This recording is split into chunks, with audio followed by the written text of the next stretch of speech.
ओम श्री परमात्मने नमः। श्रीमद्भगवद्गीता अथ प्रथमो अध्यायः। धृतराष्ट्र उवाच धर्मक्षेत्रे कुरुक्षेत्रे समवेतायुयुत्सवः मामकाः पांडवाश्चैव किं कुर्वत संजय। धृतराष्ट्र बोले, हे संजय, धर्म भूमि कुरुक्षेत्र में एकत्रित युद्ध की इच्छा वाले मेरे और पांडु के पुत्रों ने क्या किया, ये मुझे बताओ। महाभारत का युद्ध कुरुक्षेत्र के मैदान में हुआ। संजय हस्तिनापुर में ही बैठे हुए महाभारत के रचयिता वेद व्यास जी के आशीर्वाद से कुरुक्षेत्र की घटनाओं का सजीव वृत्तांत यानी कि हस्तिनापुर में ही देखते हुए कुरुक्षेत्र की घटनाओं का वर्णन हस्तिनापुर के राजा धृतराष्ट्र के समक्ष कर रहे हैं। तो ये श्रीमद् भगवद गीता का प्रथम अध्याय है और यह श्लोक भी प्रथम अध्याय का ही है, जो कि धृतराष्ट्र के प्रश्न से प्रारंभ होता है। धृतराष्ट्र को जानने की उत्सुकता होती है कि कुरुक्षेत्र के मैदान में क्या हो रहा है। चूंकि वे स्वयं नेत्रहीन है,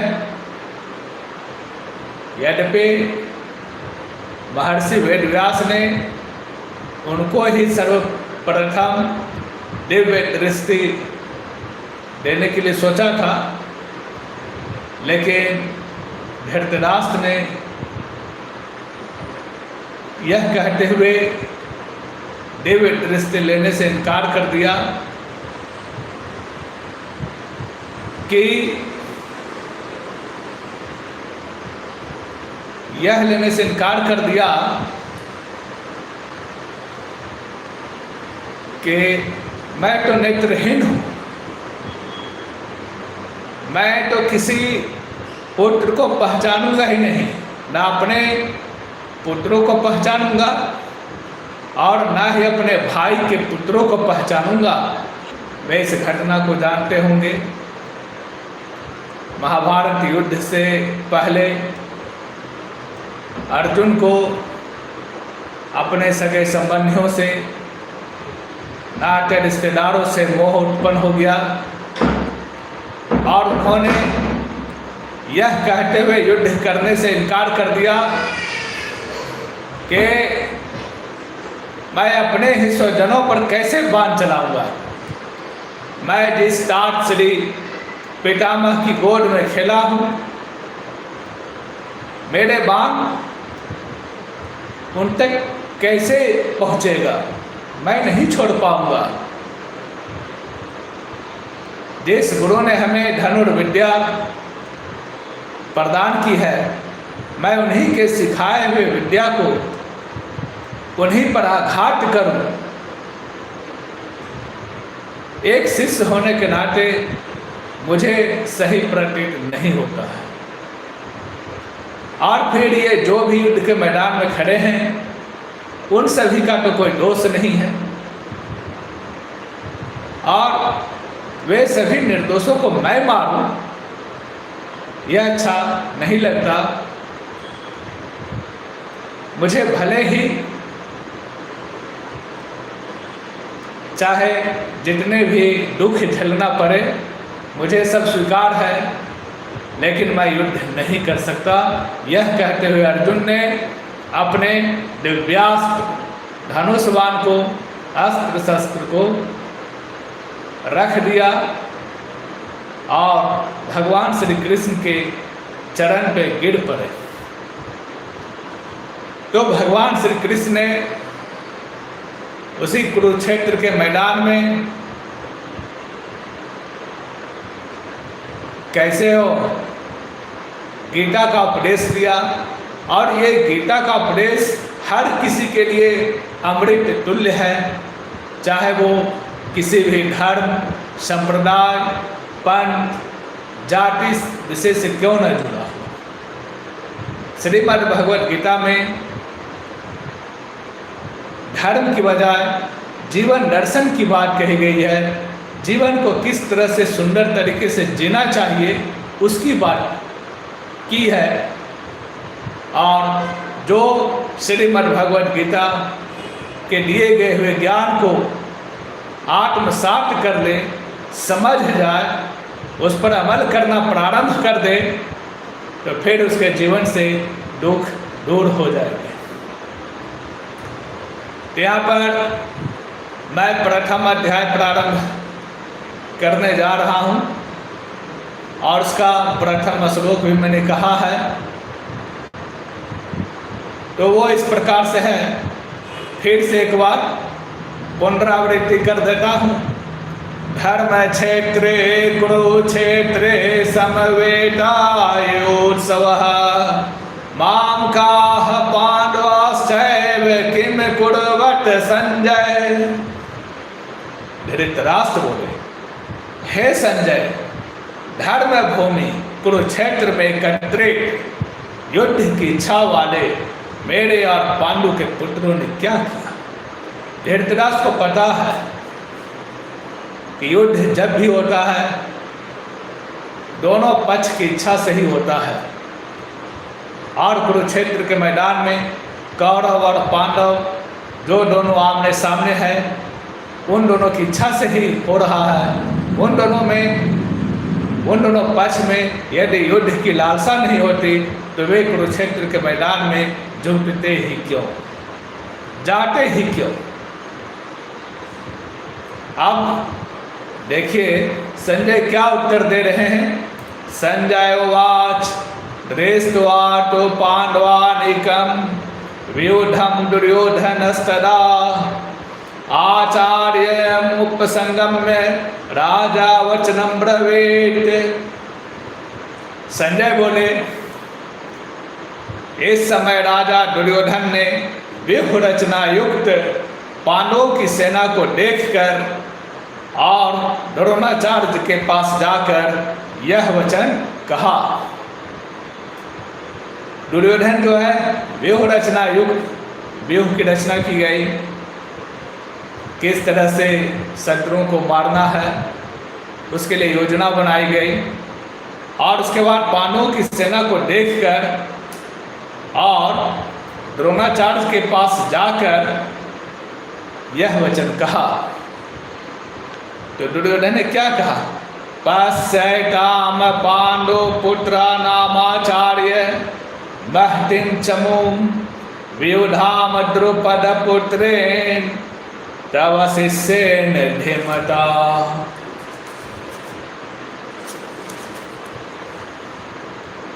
कहा कि हे आचार्य, आपके बुद्धिमान शिष्य द्रुपद पुत्र धृष्टद्युम्न ने व्यूहाकार खड़ी की हुई पांडव पुत्रों के इस बड़े भारी सेना को देखिए। पांडव के सेनापति धृष्टद्युम्न के था जो कि द्रुपद के पुत्र थे और द्रुपद के पुत्री का नाम द्रौपदी था। तो हे आचार्य, आपके बुद्धिमान शिष्य, यानी कि दुर्योधन अपने गुरु द्रोणाचार्य को कह रहा है कि हे आचार्य, आपके बुद्धिमान शिष्य द्रुपद पुत्र धृष्टद्युम्न द्वारा व्यूहाकार खड़ी की हुई पांडु पुत्रों की इस बड़े भारी सेना को देखिए। अत्र सुरा महेश्वासाभिमानजुन समायुधे योयोधानो विराटश्च द्रुपदश्च महारथः धृष्टकेतुश्च कितानः काशीराजश्च विद्वान् प्रोजित कुंती भोजश्च वस्य च नरपुंगवः युधामन्युश्च विक्रांत उत्तमौजाश्च वीर्यवान् सौभद्रो द्रौपद्याश्च सर्वैव महारथाः। इस सेना में बड़े बड़े धनुषों वाले तथा युद्ध में भीम और अर्जुन के समान शूरवीर सात्विकी और विराट तथा महारथी राजा द्रुपद, धृष्टकेतु और चेकितान तथा बलवान काशीराज, प्रोजित कुंती भोज और मनुष्यों में श्रेष्ठ सभ्य पराक्रमी युधामन्यु तथा बलवान उत्तमौजा, सुभद्रा पुत्र अभिमन्यु तथा द्रौपदी के पांचों पुत्र, ये सभी महारथी है। यहाँ पर पांडव के महारथी की चर्चा की गई है, उसके संदर्भ में ये बात कही गई है। अस्माकं तो विशेषता ये तानि बोधयति उजोत्तम नायका मम सैन्यस्य संज्ञार्थं तान् ब्रवीमीति। हे ब्राह्मण श्रेष्ठ, आगे बोलता है कि हे ब्राह्मण श्रेष्ठ, अपने गुरु द्रोणाचार्य को कह रहा है दुर्योधन, अपने पक्ष में भी जो प्रधान है, ये जो पांडवों के पक्ष में जो प्रधान थे उनको मैंने कह सुनाया कि इतने सारे महारथी है, सभी के नामों की सूची बताया। अब मैं अपने पक्ष में लड़ने वाले जो योद्धा है उनके बारे में भी बताने जा रहा हूँ, उनको आप समझ लीजिए। आपकी जानकारी के लिए मेरी सेना में जो जो सेनापति है उनको बतलाता हूँ। तो मेरी सेना, दुर्योधन का कहने का ये मतलब था, उसका कहने का ये तात्पर्य था, न केवल पांडव की सेना में श्रेष्ठ योद्धा है बल्कि हमारी भी सेना में श्रेष्ठ योद्धा है, एक से बढ़कर एक महारथी है, पांडव की सेना से कमतर नहीं है। भवान भीष्मश्च कर्णश्च कृपश्च समीतिञ्जयः अश्वत्थामा विकर्णश्च सौमदत्तिस्तथैव च। आप स्वयं, आप गुरु द्रोणाचार्य स्वयं आप और पितामह भीष्म तथा कर्ण और संग्राम विजय कृपाचार्य तथा वैसे ही अश्वत्थामा, विकर्ण और सोमदत्त का पुत्र होरीसर्वा, अन्ये च बहवः सुराम मदर्थे त्यक्त जीविताः नाना शस्त्र प्रहरणाः सर्वे युद्ध विशारदाः। करके स्वयं गुरु द्रोणाचार्य आप, भीष्म पितामह, महारथी कर्ण, कृपाचार्य, अश्वत्थामा, ये सभी के सभी महारथी जो है किसी से कम नहीं है, और भी मेरे लिए जीवन की आशा त्याग देने वाले बहुत से शूरवीर, अनेक प्रकार के शस्त्रों से सुसज्जित, अनेक प्रकार के शस्त्रों से सुसज्जित और सब के सब युद्ध में चतुर है, यानी कि सब के सब युद्ध करने में निपुण है। अपर्याप्तम तदस्माकं बलम भीष्माभिरक्षितम् पर्याप्तम त्वेदमे तेषां बलम भीमाभिरक्षितम्। भीष्म पितामह द्वारा रक्षित हमारी वह सेना, भीष्म पितामह वह अकेले सुरमा है, अकेले वीर है, जो हमारी सेना को रक्षा करने में सर्वथा समर्थ है। तो भीष्म पितामह द्वारा रक्षित हमारी वह सेना सब प्रकार से अजय है और भीम द्वारा रक्षित इन लोगों की यह सेना जीतने में सुगम है। उधर भीम है, इधर भीष्म पितामह है। भीम के द्वारा जो सेना है उसको भी जीतने में हम लोग सक्षम है। अयनेषु च सर्वेषु यथा भागम वस्थिताः भीष्ममेवाभिरक्षन्तु भवन्तः सर्वे वही। इसलिए सब मोर्चों पर अपनी अपनी जगह स्थित रहते हुए, इसलिए सभी लोग अपने अपने जगह पर मोर्चा लेते हुए स्थित रहते हुए आप लोग सभी निसंदेह भीष्म पितामह की ही सब ओर से रक्षा करें। जैसा कि आप लोग जानते हैं कि भीष्म पितामह को इच्छा मृत्यु का वरदान मिला हुआ था और ये इच्छा मृत्यु का वरदान उनके पिता श्री शांतनु ने दे रखे थे, जिस कारण से भीष्म पितामह के चाहने पर ही मृत्यु उनके पास फटक सकते थे, आ सकते थे।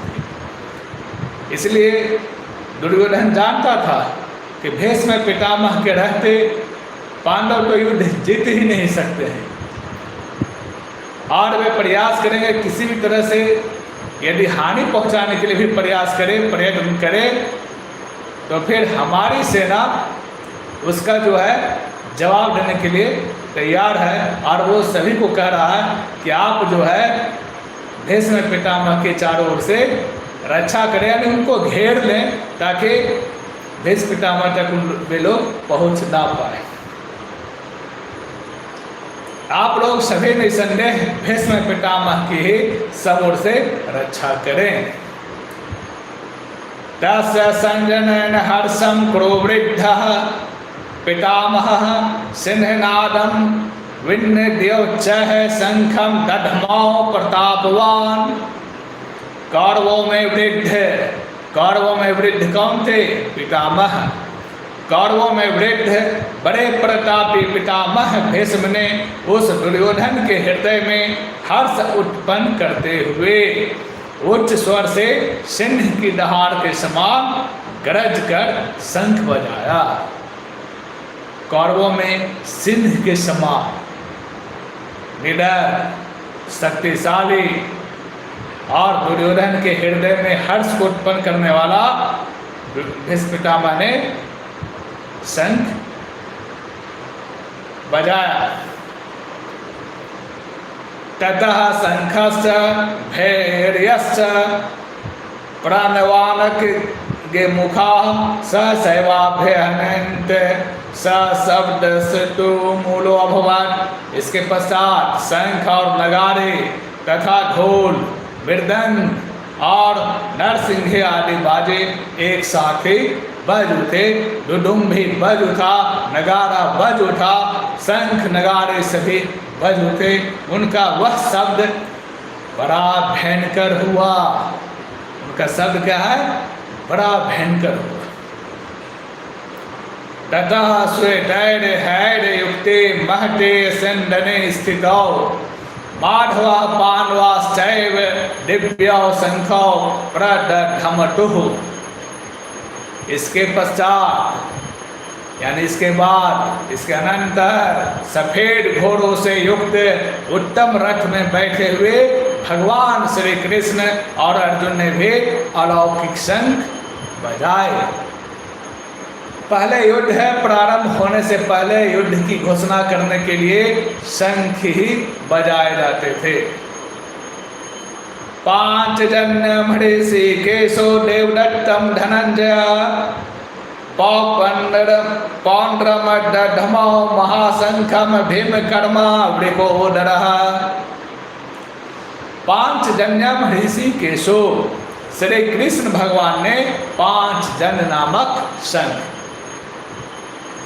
सामान्य ज्ञान के लिए कौन बनेगा करोड़पति के दृष्टिकोण से आपसे ये प्रश्न पूछा जा सकता है कि भगवान श्री कृष्ण के शंख का क्या नाम था। तो भगवान श्री कृष्ण के शंख का नाम पांचजन्य था। अर्जुन ने देवदत्त नामक, और अर्जुन के शंख का नाम देवदत्त था। और भयानक कर्म वाले भीमसेन ने पौंड्र नामक महाशंख बजाया, और भीम के शंख का नाम था पौंड्र। पौंड्र शंख था भीम के शंख का नाम। अनंत विजयम राजा कुंती भोजो पुत्र युधिष्ठिर। अनंत विजयम राजा कुंती पुत्रो युधिष्ठिर। नकुल सहदेवश्च सुघोषमणि पुष्पकौ। कुंती पुत्र राजा युधिष्ठिर ने अनंत विजय नामक, युधिष्ठिर ने कौन सा शंख बजाया? अनंत विजय नामक। और नकुल तथा सहदेव ने सुघोष और पुष्पक, मणि पुष्पक नामक शंख बजाए। काशश्च परमेश्वासः शिखंडी च महारथः। धृष्टद्युम्नो विराटश्च सात्विकेश्च पराजितः। द्रुपदो द्रौपद्याश्च सर्वशः पृथ्वीपते। सौभद्रश्च महाबाहो शंखान दधमुः पृथक पृथक। श्रेष्ठ धनुष वाले काशीराज और महारथी शिखंडी एवं धृष्टद्युम्न तथा राजा विराट और अजय सात्विकी, राजा द्रुपद एवं द्रौपदी के पांचों पुत्र और बड़े भुजा वाले सुभद्रा पुत्र अभिमन्यु, इन सभी ने हे राजन सब ओर से अलग अलग शंख बजाए। तो जितने महारथी थे सभी ने अलग अलग शंख बजाए। सघोषो धार्तराष्ट्र हृदयानि व्यदार्य। नभश्च पृथिवीं चैव तुमुलो व्यनुनादयम्।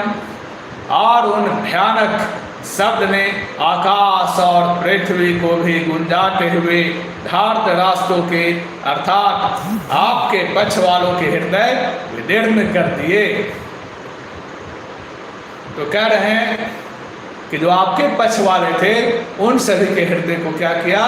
विदीर्ण कर दिया, यानी कि उनके मन में भय समा गया उस शंखों की आवाज को सुनकर। अर्थव्यवस्थितान दृष्ट्वा धार्तराष्ट्रान् कपिध्वजः प्रवृत्ते शस्त्र संपत्ते धनुरुद्यम्य पांडवः। ऋषिकेशं तदा वाक्यमिदमाह महीपते। अर्जुन उवाच सेनयोरुभयोर्मध्ये रथम स्थापयमेच्युत। हे राजा, इसके बाद संजय कह रहे हैं धृतराष्ट्र को, हस्तिनापुर के नरेश राजा धृतराष्ट्र को कह रहे हैं, हे राजन इसके बाद कपिध्वज अर्जुन ने मोर्चा बांधकर डटे हुए धृतराष्ट्र संबंधियों को देखकर उस शस्त्र चलने की तैयारी के समय धनुष उठाकर ऋषिकेश श्री कृष्ण भगवान ने ये वचन कहा, हे अच्युत मेरे रथ को दोनों नेताओं के बीच में खड़ा कीजिए। यानी कि जितने महारथी हैं कौरव के पक्ष में या पांडव के पक्ष में, उन दोनों के बीच में हमें ले जाइए, मेरे रथ को वहाँ पर लगा दीजिए। यावदेका निरीक्षेऽहं योद्धे कामान् वस्थितान् कैर्म्या सह योद्धान् व्यमस्मिन् मास समुपद्यते। योद्धव्यमस्मिन् ना समुदय। और जब तक कि मैं युद्ध क्षेत्र में डटे हुए युद्ध के अभिलाषी इन विपक्षी योद्धाओं को भली प्रकार देख लूं कि इस युद्ध रूप व्यापार में मुझे किन किन के साथ युद्ध करना है। अर्जुन कह रहा कि हे केशव, आप मुझे कौरवों के पक्ष में ले चलिए, मैं देखना चाहता हूं कि मुझे किन किन लोगों के साथ युद्ध करना होगा। या कौन कौन महारथी मेरे से युद्ध करने के योग्य है, तब तक इसे खड़ा रखिए जब तक मैं देख ना लूं।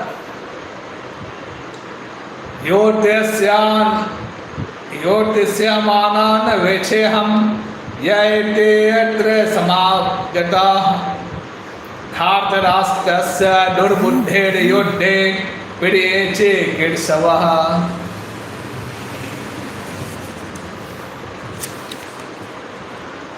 दुर्बुद्धे दुर्योधन का युद्ध में हित चाहने वाले जो ये राजा लोग इस सेना में आए हैं, इन युद्ध करने वालों को मैं देखूंगा।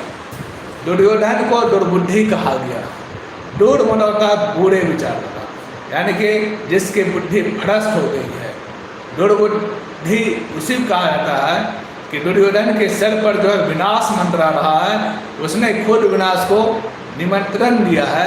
जब भगवान श्री कृष्ण ने दूत बनकर शांति का प्रस्ताव लेकर हस्तिनापुर गए थे, तो दुर्योधन ने उस शांति प्रस्ताव को मानना तो दूर की बात रही, उल्टे भगवान श्री कृष्ण को बंदी बनाना चाहा। हालांकि जब भगवान श्री कृष्ण अपने वास्तविक स्वरूप में आए तो वहाँ पर सभी की आंखें चौंधिया उठी, किसी को समझ में नहीं आया।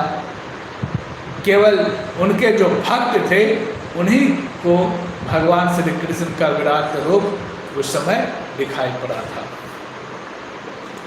संजय उवाच एवं मुक्तो हृषीकेशो गुडाकेशेन भारत सेनयोरुभयोर्मध्ये स्थापयित्वा रथोत्तमम् भीष्मद्रोणगृहमुखतः सर्वेषां च महेच्छिकाम् उवाच पार्थ पश्येतान् समवेतान् कुरु नीति। भगवान श्री कृष्ण ने वही किया जिसको करने के लिए अर्जुन ने कहा था। संजय बोले, हे धृतराष्ट्र, हे स्वामी, हे महाराज, अर्जुन द्वारा इस प्रकार कहे हुए महाराज श्री कृष्ण ने दोनों सेनाओं के बीच में भीष्म और द्रोणाचार्य के सामने तथा संपूर्ण राजाओं के सामने उत्तम रथ को खड़ा करके इस प्रकार कहा कि हे पार्थ, युद्ध के लिए जुटे हुए इन कौरवों को देख।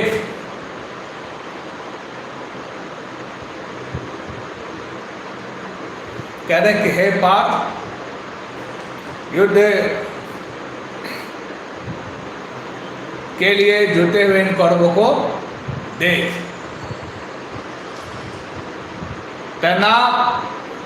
तत्रा पश्यते स्थितान् पार्थ पितॄनश्च पितामहान् आचार्यान् मातुलान् भ्रातॄन् पुत्रान् पौत्रान् सखीमस्तथा ससुरान् सुहृदयश्चैव सेनयोरुभयोरपि। यहाँ पर क्या है? इसके बाद पृथा पुत्र अर्जुन ने उन दोनों को ही सेनाओं में स्थित ताऊ, चाचों को, दादों परदादों को, गुरुओं को, मामाओं को, भाइयों को, पुत्रों को, पौत्रों को तथा ससुरों को, मित्रों को और सुहृदों को भी देखा। अर्जुन ने वहाँ पर सभी को देखा जो उसके सगे संबंधी थे, भाई, चाचा, दादा, पितामह, गुरु, मित्र, उसके हित को चाहने वाले सुहृद, सबको उसने देखा अर्जुन ने। और जब देखा तो उसको मोह ने घेर लिया, मोह में वो पड़ गया। तान समीक्षस कौन्तेय सर्वान् बन्धून्वस्थितान् कृपया पर्याविष्टो विषेदनिदम् ब्रवीत्। अर्जुन के सामने तो खड़ा हो गया, जन उपस्थित संपूर्ण वादों को देख करके तान समीक्ष स कौन्तेय सर्वान् बन्धून्वस्थितान् कृपया पर्याविष्टो विषेदनिदम् ब्रवीत्। उन उपस्थित संपूर्ण बंधुओं को देखकर, सहे बांधव भाइयों को देख करके वे कुंती पुत्र अर्जुन अत्यंत करुणा से युक्त होकर शोक करते हुए यह वचन बोले। अब अर्जुन को जो है माया ने घेर लिया। वे माया के बंधन में पड़ गए, मोह में पड़ गए कि जिन पितामह की गोद में मैं खेल कर बड़ा हुआ उन पर बाण किसे चलाऊंगा,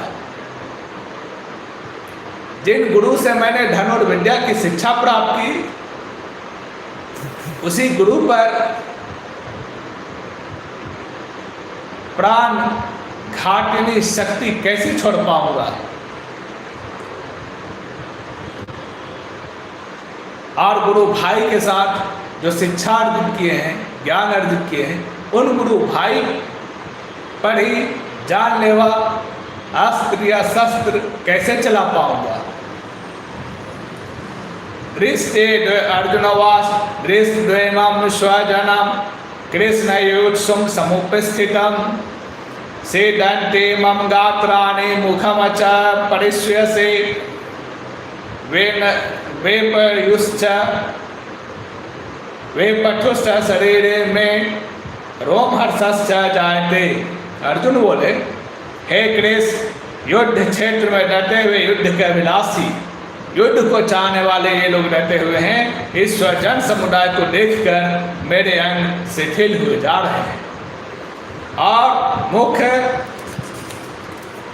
सूखा जा रहा है तथा मेरे शरीर में कंप एवं रोमांच हो रहा है।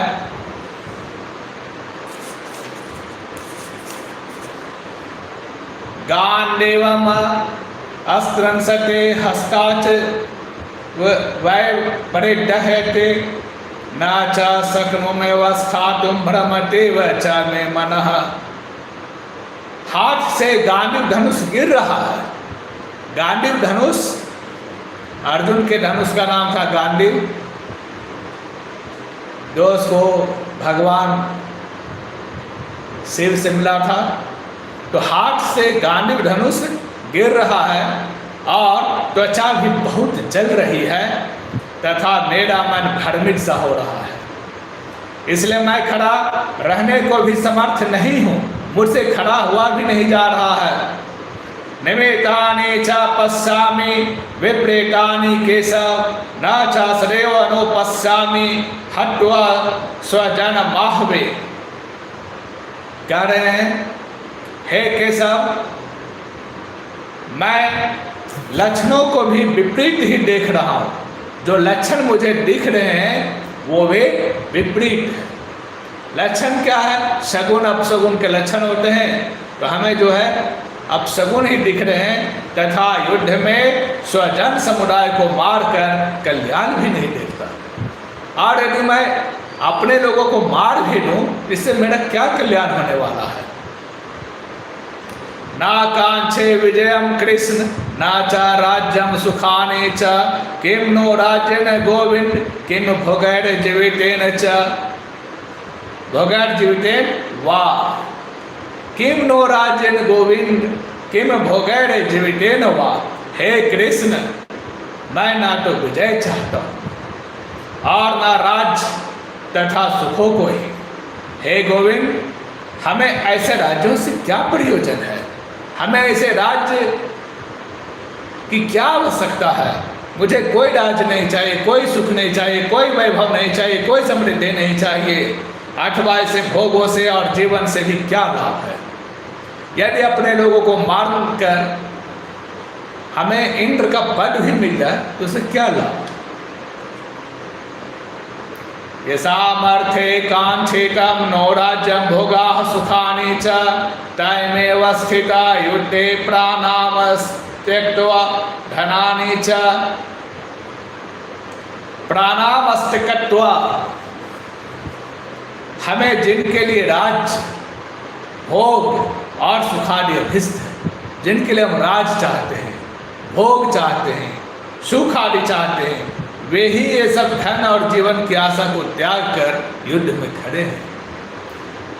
हम जिनके लिए राज चाह रहे हैं, धन चाह रहे हैं, भोग चाह रहे हैं, सुख चाह रहे हैं, वही लोग जीवन की आशा को छोड़ करके मेरे सामने खड़े हैं।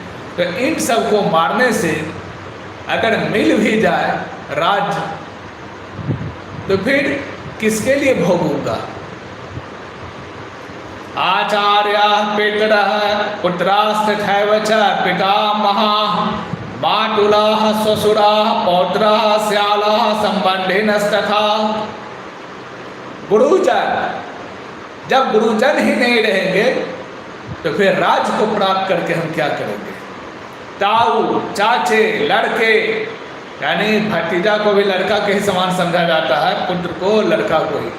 और उसी प्रकार दादे, मामे, ससुर, पौत्र, साले तथा और भी संबंधी लोग हैं, उन सभी को मारकर मुझे क्या मिलेगा? क्या सुख भोगूंगा? क्योंकि सुख भोगने का तभी आनंद आता है जब सभी लोग साथ में, सबके साथ में रहकर ही आनंद की अनुभूति होती है। अलग दे दिया जाए, सारे सुख समृद्धि दे दिया जाए, तो क्या उसमें मजा है? नहीं है। एतान हंतो मेच्छामि धनंतो अपि मधुसूदन अपे त्रैलोक्य राजस्य हेतोः किम नो महि कृते। अब अर्जुन आगे कह रहे हैं, हे मधुसूदन, मुझे मारने पर भी अथवा तीनों लोगों के राज्य के लिए भी मैं इन सब को मारना नहीं चाहता। यदि इन लोगों को मारकर मुझे तीनों लोगों की प्राप्ति भी हो जाए तो भी मैं नहीं मारना चाहता। फिर मही कृते, पृथ्वी के लिए क्या कहना? किम नो मही कृते, फिर पृथ्वी के लिए तो कहना ही क्या? जब हम तीनों लोक मिलने के बाद भी इसे नहीं मारना चाहते, ये तो केवल धरती की ही बात है, तो धरती के लिए क्या करना? निहत्य धार्त रास्ता न का प्रीति स्या जनार्दन पाप मेवासरे सदे दसमान हटवैर ताना तायनः। हे जनार्दन, धृतराष्ट्र के पुत्रों को मारकर हमें क्या प्रसन्नता होगी? धृतराष्ट्र के पुत्रों को मार भी दे तो हमें क्या मिलेगा? क्या खुशी होगी? इन 8 ताइयों को मारकर तो हमें पाप ही लगेगा ना, हत्या का पाप लगेगा। तस्मानार्हा वयम हंतुम धार्तराष्ट्रान् स्व बांधवान स्वजनम ही कथम हत्वा सुखिनः श्याम माधव। अतएव हे माधव, अपने ही बांधव धृतराष्ट्र के पुत्रों को मारने के लिए हम योग्य नहीं है। इन पापियों को, इन आतताइयों को मारने के लिए हम योग्य नहीं है, क्योंकि अपने ही कुटुंब को मारकर हम कैसे सुखी रह सकते हैं? भले ही ये आतताई है, भले ही ये पापी है, लेकिन है तो अपने ही, और इनको मार करके हम कैसे सुख से रह सकते हैं?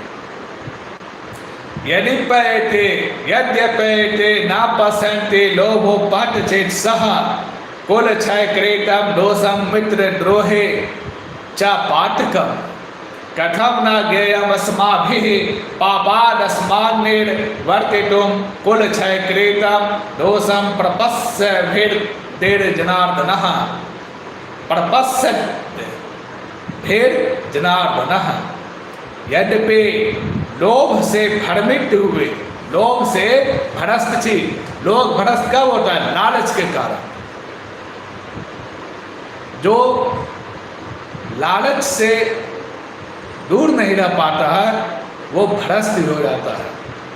ये लोग कुल के नाश से उत्पन्न दोष को और मित्रों से विरोध करने में पाप को नहीं देखते। ये लोग जो है कुल के नाश से ये नहीं देखते कि हमारे कारण जो है कुल का नाश हो जाएगा, और मित्रों के से विरोध करने में पाप को नहीं देखते। तो भी हे जनार्दन, भले ही ये पाप को नहीं देखे, कुल दोष को नहीं देखे, लेकिन कुल के नाश से उत्पन्न दोष को जानने वाले हम लोगों को इस पाप से हटने के लिए क्यों नहीं विचार करना चाहिए? ठीक है, वो पापी है,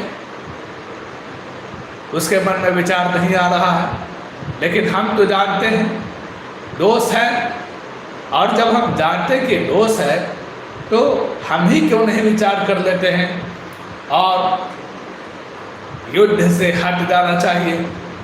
कुल क्षय प्रणशन्ति कुल धर्मा सनातना धर्मे नस्ते कुलम कृतस्नम धर्म अभिभवत्यो।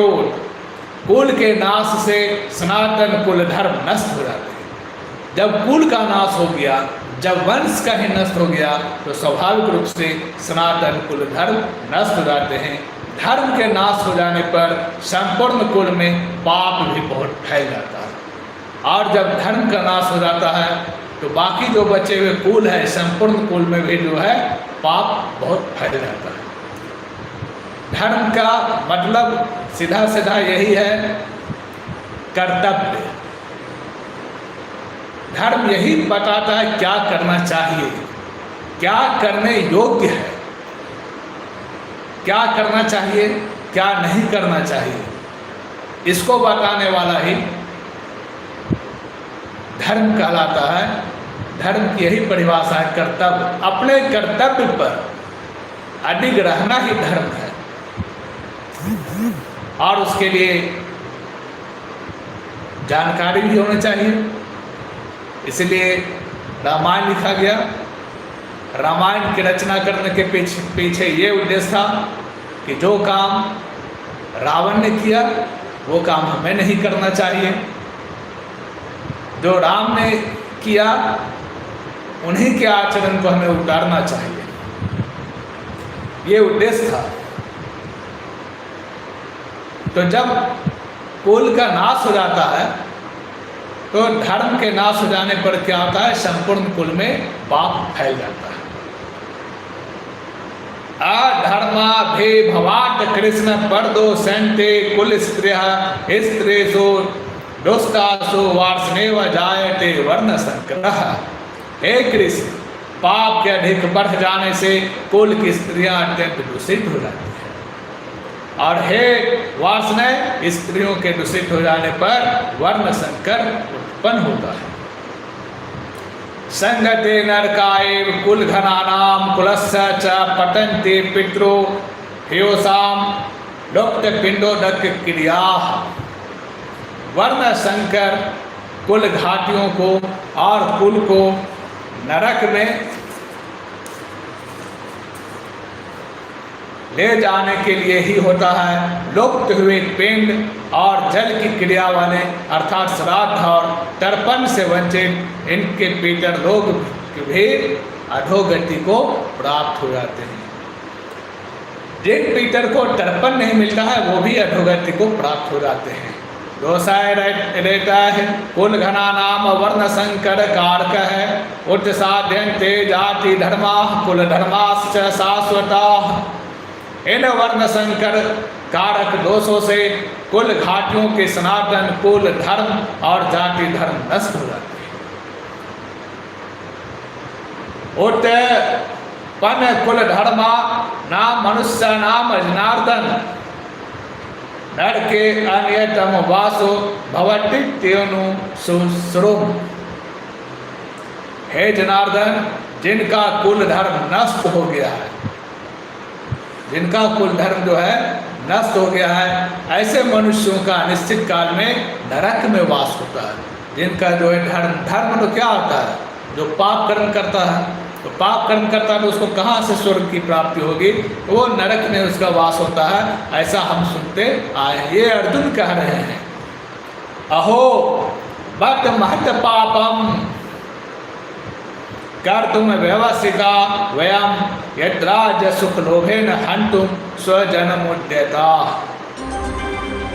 हाँ, शोक, हम लोग बुद्धिमान होकर भी महान पाप करने को तैयार हो गए हैं। जो राज्य और सुख के लोभ को, स्वजनों को मारने के लिए उद्यत हो गए, जो राज्य और सुख को पाने के लिए अपने ही स्वजन संबंधियों को, सगे संबंधियों को मारने के लिए तैयार हो गए हैं। अर्जुन जो है शोक को प्राप्त हो जाते हैं और यदि माम अग्रते कारम शस्त्रम शस्त्रपाण्यः धातरास्तारणे हन्युस्तन में क्षेमतरम भवे। यदि मुझ शस्त्र रहित एवं सामना न करने वाले शस्त्र हाथ में लिए हुए धृतराष्ट्र के पुत्र रण में मार डाले। अर्जुन कह रहा मैं अस्त्र शस्त्र रख देता हूँ, मैं अस्त्र शस्त्र रहित हो जाता हूँ, और तब यदि कौरव यानी धृतराष्ट्र के पुत्र मुझे मार भी डाले तो वह मारना भी मेरे लिए अधिक कल्याणकारक होगा। कल्याणकारक किस लिए होगा कि हम जो है अपने सगे संबंधियों की हत्या करने से बच जाएंगे, गुरुजनों की हत्या करने से बच जाएंगे, पितामह की हत्या करने से बच जाएंगे। तो इस प्रकार से हमारा कल्याण ही कल्याण होगा। संजय उवाच एवं मुक्त्वा अर्जुन संख्ये रथोपस्थ उपाविशत् विसृज सशरम चापम शोक संविघ्न मानसः। संजय बोले रणभूमि में शोक से उद्विग्न मन वाले अर्जुन इस प्रकार कहकर बाण सहित धनुष को त्याग कर, बाण सहित धनुष को त्याग कर रथ के पिछले भाग में बैठ गए। ओम तत्सदिति श्रीमद्भगवद्गीता सुपनिषत्सु ब्रह्म विद्यायां योग शास्त्रे श्री कृष्णार्जुन संवादे अर्जुन विषाद योगो नाम प्रथमो अध्यायः।